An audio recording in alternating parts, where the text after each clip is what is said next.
বুধবার সকাল ৯টা ২০ মন্ত্রিপরিষদ বিভাগের কার্যালয়ে অফিস শুরু করেন সরকার প্রধান তারেক রহমান। এদিন সকালে স্কুল শিক্ষার্থীদের মধ্যে স্কুল ড্রেস, ব্যাগ বিতরণ বিষয়ে আলোচনায় অংশ নেন তিনি। প্রধানমন্ত্রীর সঙ্গে সাক্ষাৎ করেন স্কাউটসের কার্যনির্বাহী কমিটির সদস্যরা।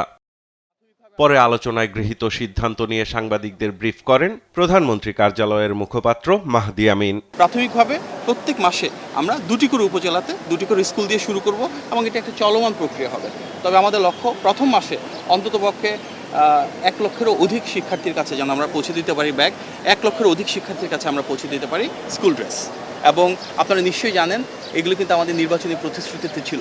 বিএনপির নির্বাচনী প্রতিশ্রুতি বাস্তবায়নে শুরু হওয়া অন্যান্য কর্মসূচির মতো অ্যান্টি স্লিপার টেকনোলজি ও সফট টেক্সচার টাইল, নরম ঘাসের স্পর্শ, সাপোর্ট গ্রাস ম্যাট, নান্দনিকতার ছোঁয়া।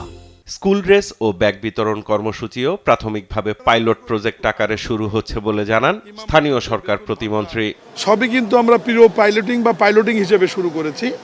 আজকেও আন্তঃমন্ত্রণালয়ের মিটিংয়ে মাননীয় প্রধানমন্ত্রীর নেতৃত্বে সিদ্ধান্ত হয়েছে যে আমরা জুলাই মাসে প্রত্যেক উপজেলা থেকে 2টি করে প্রাইমারি স্কুলের নাম নিয়ে সেখানে ক্লাস 1-এর মাধ্যমে আমরা এই একই ধরনের পোশাক এবং একই ধরনের স্কুল ব্যাগ হস্তান্তর করব। এদিন সচিবালয়ে উপজেলা স্বাস্থ্য ও পরিবার পরিকল্পনা কর্মকর্তাদের দাপ্তরিক নিরাপত্তা বিষয়ক সভা, বাংলাদেশ কোস্টগার্ডের কমিটির সদস্যদের সঙ্গে সাক্ষাৎ সহ বেশ কয়েকজন গুরুত্বপূর্ণ ব্যক্তির সঙ্গে সাক্ষাৎ করেন প্রধানমন্ত্রী তারেক রহমান। সাইফুল রিপন, দেশ টিভি, নিউজ ডেস্ক।